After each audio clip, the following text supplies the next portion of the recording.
أعوذ بالله من الشيطان الرجيم. بسم الله الرحمن الرحيم.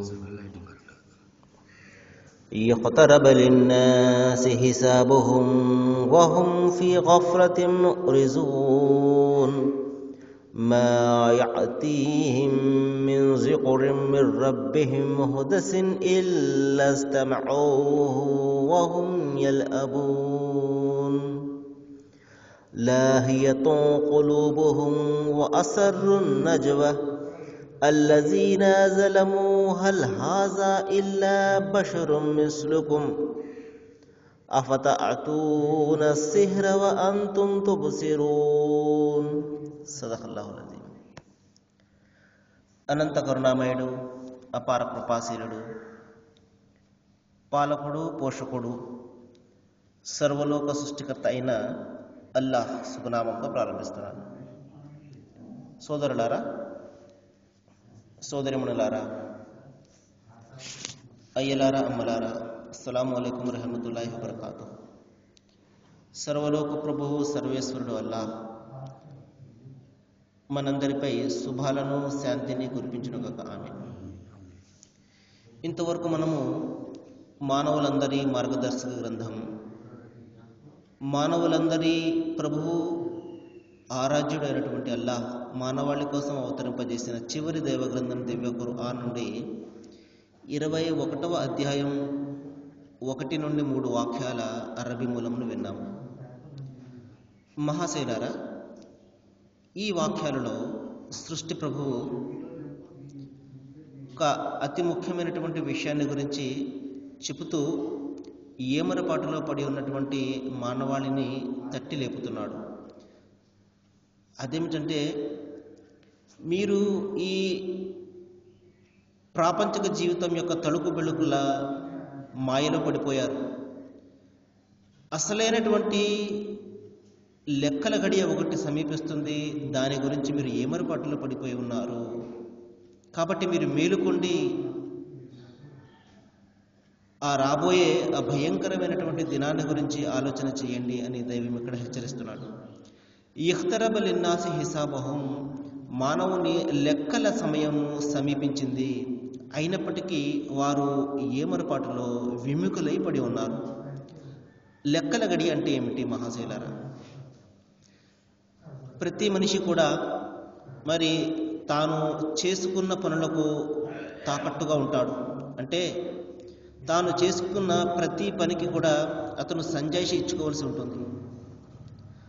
అతను మంచి చేసినా, చెడ్డ చేసినా, లేకపోతే అతను ఏమి మాట్లాడినా ప్రతి దాని గురించి కూడా అతను లెక్క ఇవ్వవలసి ఉంటుంది, సంజాయిషి ఇవ్వవలసి ఉంటుంది.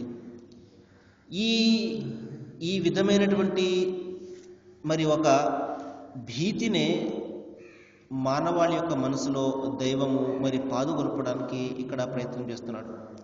ఎందుకంటే ప్రస్తుత సమాజంలో ఇటువంటి భీతి లేని కారణంగానే, జవాబుదారీతనం అనే ఈ భయం లేని కారణంగానే మనిషి అనేక రకాలుగా ఈ రోజున మరి చెడ్డ పనులు చేస్తున్నాడు. మరి ఎప్పుడైతే ఒక వ్యక్తి తాను ఏదైనా ఒక పని చేస్తున్నప్పుడు, అరే దీని గురించి నేను సమాధానం చెప్పుకోవాలి అన్న భీతి అతనిలో ఉన్నదనుకోండి, అతను చాలా ఎక్కువగా ఆలోచిస్తాడు, ఆ పని చేయడానికి సంకోచిస్తాడు, భయపడతాడు. మహాశైలారా, మరి దైవం తెలియజేస్తున్నాడు, మనిషి ఎంత మాత్రం కూడా ఒంటరి కాడు. అతను ఒంటరి అని భావిస్తున్నాడు. ఈ విధమైనటువంటి ఆలోచనే అతనిని మరి అనేక రకాలుగా తప్పులు చేయడానికి పురిగొల్పుతుంది.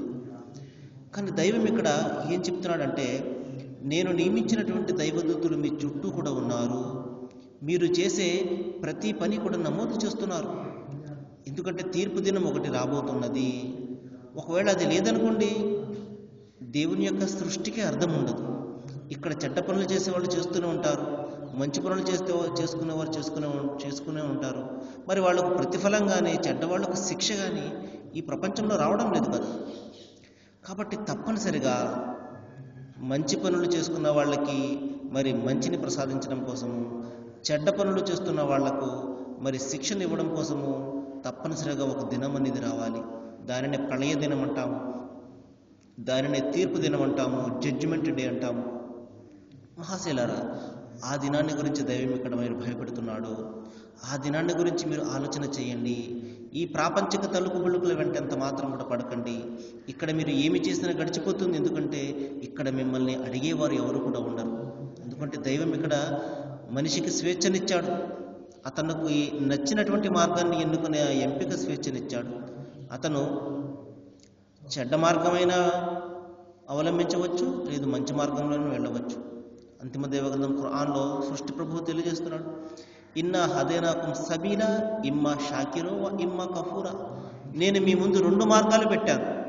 మీరు అవసరమైతే మీకు నచ్చితే మంచి మార్గం వెళ్ళండి, లేదా చెడ్డ మార్గమైనా అనుసరించండి. ఇక్కడ బలవంతంగా దైవం ఏది కూడా ఎవరి చేత కూడా ఏమి కూడా చేయించడు. ధర్మం విషయంలో బలవంతం కానీ, బలాత్కారం కానీ, నిర్బంధం కానీ ఏమి కూడా లేదు. మహాశైలారా, దైవం తెలియజేస్తున్నాడు, లా ఇక్రాహ ఫిద్దీన్. కాబట్టి ధర్మం విషయంలో బలాత్కారం ఏమీ కూడా లేదు. లకుం దీనకుం వలియ దీన్, ఎవరి ధర్మం వారిది. అయితే ఆ ధర్మము దైవం సూచించిన విధంగా ఉన్నదా లేదా అనేది మనిషి ఆలోచన చేయాలి. ధర్మగ్రంథాల ఆధారంగా ఉన్నదా లేదా అనేది మనిషి ఆలోచన చేయాలి. ఎందుకంటే ధర్మ మార్గం అనేది చాలా కష్టంగా కనబడుతుంటుంది. రాళ్ళు రప్పలతోటి మరి చాలా అనేక కడగండ్లతో కూడుకుని ఉంటుంది. మరి అదే చెడు మార్గం అనేది చాలా తేలికగా కనబడుతుంటుంది, పూలబాటలాగా కనబడుతుంటుంది. కాబట్టి మహాశైల దైవం ఇక్కడ తెలియజేస్తున్నాడు, మానవుని లెక్కల గడియ సమీపించేస్తుంది. అంటే ప్రళయం అనేది వచ్చేస్తుంది. మనిషి తాను చేసుకున్న దానికి సమాధానం చెప్పుకునే ఒక సమయం అనేది వచ్చేస్తుంది. ఎందుకంటే మనిషి మరణించిన వెంటనే అతని ప్రళయం మొదలైపోతుంది. మహాప్రవక్త వారు చెప్పారు, మనిషి మరణమే తొలి ప్రళయం అన్నారు. కాబట్టి మానవులందరూ చనిపోయిన తర్వాత ఆ వచ్చే తీర్పు దినం కంటే మనిషి మరణించిన తర్వాతే అతనికి మొదలైపోతుంది. కాబట్టి ప్రతి మనిషి కూడా అతనికి మరి అతని బొందులో ప్రాణం ఉన్నంత వరకు అతనికి అవకాశం ఉంటుంది. మరి అదే విషయాన్ని దైవం ఇక్కడ హెచ్చరిస్తున్నాడు, మీరు ఏమరపాటులో పడిపోయి ఉన్నారు. ఈ ఆటలలో, ఈ పాటలలో, ఈ సినిమాలలో, ఈ టీవీ సీరియల్స్లో మీరు ఈ విధంగా మర్చిపోయి అసలైనటువంటి జీవితాన్ని మర్చిపోతున్నారు. మరణానంతరం రాబోయే ఆ జీవితాన్ని గురించి మర్చిపోతున్నారు. జీవితం ఇదే విధంగా హాయిగా గడిచిపోతుందిలే అని భావిస్తున్నారు.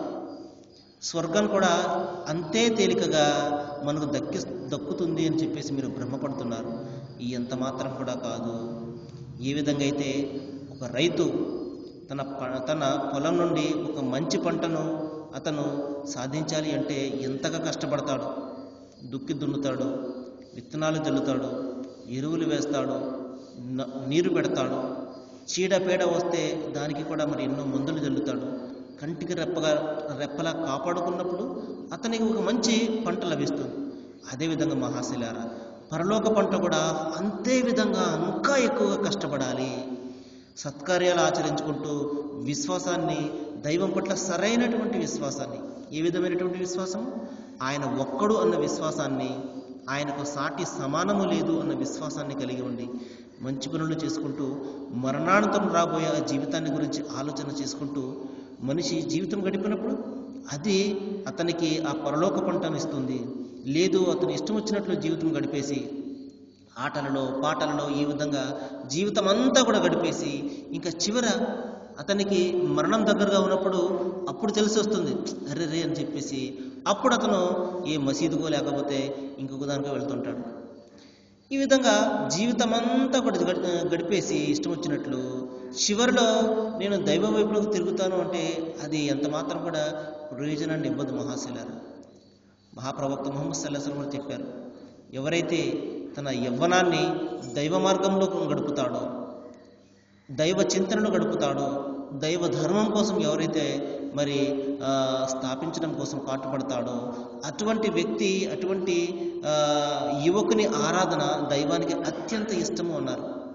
కాబట్టి జవసత్వాలు ఉడికిపోయి ఇక ఏ భాగం కూడా పనిచేయనటువంటి పరిస్థితుల్లో దైవ వైపునకు మరలడం అనేది అంత ఆశ్చర్యకరం కాదు. మహాశైలారా, అన్నీ సరిగ్గా ఉన్నప్పుడు మరి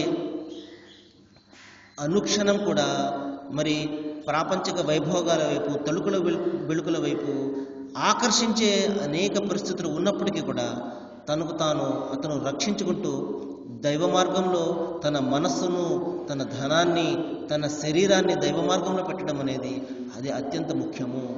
కానీ మనం చూస్తున్నాము, మన యువకులందరూ కూడా దైవం పట్ల సరైనటువంటి అవగాహన ఉండదు. ఎంతసేపు ఈ ప్రపంచాన్ని గడపడము, ప్రపంచాన్ని ఎంజాయ్ చేయడము, ఈ విధమైనటువంటి ఆలోచన ధోరణితోనే మన యువకులందరూ కూడా ఉంటుంటారు. మహాశైలారా, ఈ విధంగా మహాప్రవక్త ముహమ్మద్ సల్లల్లాహు అలైహి వసల్లం సందర్భంలో మరి తెలియజేశారు. ప్రళయ దినాన్న ఎవరికి నీడ కూడా లభించినటువంటి ఆ పరిస్థితుల్లో దైవము తన సింహాసనం కింద ఒక వ్యక్తికి మరి చోటును ప్రసాదిస్తాడు. ఆ వ్యక్తి ఎవరై ఉంటాడు అంటే తన యవ్వనాన్ని దైవ మార్గంలో పెట్టినవాడు. మరి ఇక్కడ దైవం తెలియజేస్తున్నాడు, వారి ప్రభు తరపు నుండి వారి వద్దకు ఏ తాజా ఉపదేశం వచ్చినా దానిని వారు అనాసక్తితోటి వింటారు, ఏ మాత్రం కూడా ఆసక్తి చూపించరు. ప్రపంచానికి ఈ రోజున ఆసక్తి ఎందులో ఉంటుంది? మరి తన మనస్సును రంజింపజేసే విషయాలపై ఆసక్తి ఉంటుంది. రంగురంగుల ఈ ప్రపంచము, సినిమాలు కానివ్వండి, లేకపోతే టీవీలు కానివ్వండి, సెల్ ఫోన్స్, ఇవన్నీ ఈ రంగుల ప్రపంచాన్ని చూసి మనిషి అందులో ఎంత అశ్లీలత ఉన్నా, ఎంత పనికిరానటువంటి విషయాలు ఉన్నప్పటికీ కూడా దాని పట్ల ఎక్కువగా ఆసక్తి చూపిస్తుంటాడు. కానీ దైవం అన్నా, దైవధర్మం అన్నా అతనికి ఏమాత్రం కూడా ఆసక్తి ఉండదు. చాలా అనాసక్తితోటి ఏదో విన్నాంలే అని చెప్పేసి వింటూ ఉంటుంటాడు.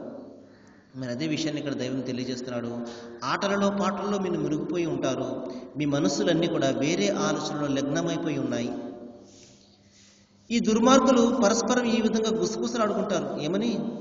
ఇంతకు ఈ ప్రవక్త మీలాంటి మనిషే కదా, మరి చూస్తూ చూస్తూ ఈ మనిషి మాటల మాయల్లో మీరు పడిపోతారా అని.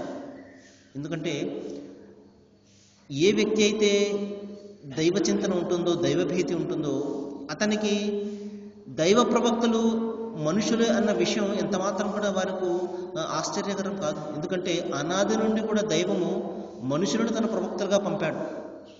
దైవదూతులను లేకపోతే మరొకరును తన ప్రవక్తలకు ఎంత మాత్రం కూడా పంపలేదు. ఒకవేళ అదే విధంగా పంపాడు అనుకోండి, మనిషి ఏమంటాడు? వాళ్ళు దైవదూతులు కాబట్టి ఆ విధంగా ఆచరించగలిగారు, మేము మనుషులము, మేమెక్కడ ఆచరించగలుగుతామంటారు. ఆ అవకాశాన్ని దైవము మనిషికి ఇవ్వకుండా మనుషులలోనే ఉత్తమమైనటువంటి వాళ్ళను తన ప్రవక్తలుగా ఎన్నుకొని పంపాడు. కానీ దుర్మార్గులు, ఎప్పుడు మనసులో శంక ఉండేవాళ్ళు ఏం చెప్తారు? మనుషులు ఏ విధంగా ప్రవక్తలుగా ఉంటారు అని ఈ విధమైనటువంటి మాటలు మాట్లాడుతుంటారు. మరి ప్రవక్త ఈ విధంగా పలుకుతాడు. ఏమని? నా ప్రభువు ఆకాశాలలో భూమిపై పలుకబడే ప్రతి మాటను కూడా ఎరుగును, ఆయన సర్వం కూడా వినేవాడు, సర్వం కూడా తెలిసినవాడు అంటాడు. కాబట్టి మన దైవము, మన సృష్టికర్త, మన ప్రభువు, మన అల్లా ఆకాశంలో భూమిపై పలికే ప్రతి చిన్న మాట కూడా ఆయన తెలుసుకుంటాడు. మహాశైలరా, కాబట్టి ఆయన సర్వాన్ని కూడా వినేవాడు, సర్వం కూడా తెలిసినవాడు. చుట్టూ నలుగురు ఉన్నప్పుడు ఆయన ఉంటాడు, మనం ఒంటరిగా ఉన్నప్పుడు కూడా ఆయన ఉంటాడు. మన మనసులో మెదిరే ఊహలను సైతం ఆయన తెలుసుకుంటాడు. అంతిమ దైవగ్రంథం ఖురాన్లో సృష్టి ప్రభు ఈ విధంగా తెలియజేస్తాడు. లైసలక ఇబాది అన్నీ ఇన్ని కరీబు ముజీబు దావా ఇజా అని. ఓ ప్రవక్త, అల్లాహ్ ఎక్కడ ఉన్నాడు అని నిన్ను అడుగుతారు. వారికి ఈ విధంగా చెప్పు, ఇన్ని కరీబు ముజీబు దావా, నేను అత్యంత దగ్గరలో ఉన్నాను. ఎంత దగ్గరగా అంటే పిలిచేవాడు నన్ను పిలిచినప్పుడు అతన్ని పిలుపుని వింటాను, సమాధానం కూడా పలుకుతాను. ఎందుకంటే నహను అహ్రబు ఇలేహి మిన్ హబలిల్ వరీద్, నేను మీ కంఠనాళం కంటే కూడా దగ్గరగా ఉన్నాను. మనసులో మెదిలే ఊహలను సైతము దైవం తెలుసుకుంటాడు. అంత శక్తిమంతుడు మహాశైలార మన దైవం. కాబట్టి మనము పెడితేనే మరి తిండి తినేవాడు, లేకపోతే మనం ఏదైనా చేస్తేనే, ఆరాధన చేస్తేనే దానికి ఆయన ఈ విధంగా మన ఆరాధన కోరుతున్నాడు, ఆయన మన ఆరాధన కోసమే ఆయన చూస్తున్నాడు. ఇటువంటి పదాలకు కానివ్వండి, ఇటువంటి మాటలకు, ఇటువంటి పనులకు అతీతంగా ఉండేవాడు మన ప్రభువు. ఎందుకంటే మనం అందరం కలిసి ఆరాధన చేసినా ఆయన గొప్పతనంలో ఇసుమంత కూడా పెరగదు. మనమందరం కలిసి ఆయన ఆరాధన మానివేసిన ఆయన గొప్పతనంలో ఇసుమంత కూడా తరగదు. ఆయన స్వతహాగా తనకు తానే స్తోత్రానికి అర్హుడు. మనమందరం కలిసి ఆరాధన చేసినా చేయకపోయినా ఆయనకు ఒకటే మహాశైలారా. కాబట్టి మన ఆరాధన, మన విశ్వాసము అది మన కోసమే, మన బాగు కోసమే, మన మరణం తర్వాత రాబోయే జీవితం కోసమే. కాబట్టి మనం కొద్దిపాటి ఆరాధన చేసి నా అంత ఆరాధన పరుడు లేడు అని గొప్పలు పోతున్నామంటే అది చాలా మనం నష్టంలో ఉన్నట్టు. సరే, మరికొన్ని విషయాలు మనం రేపు మాట్లాడుకుందాము.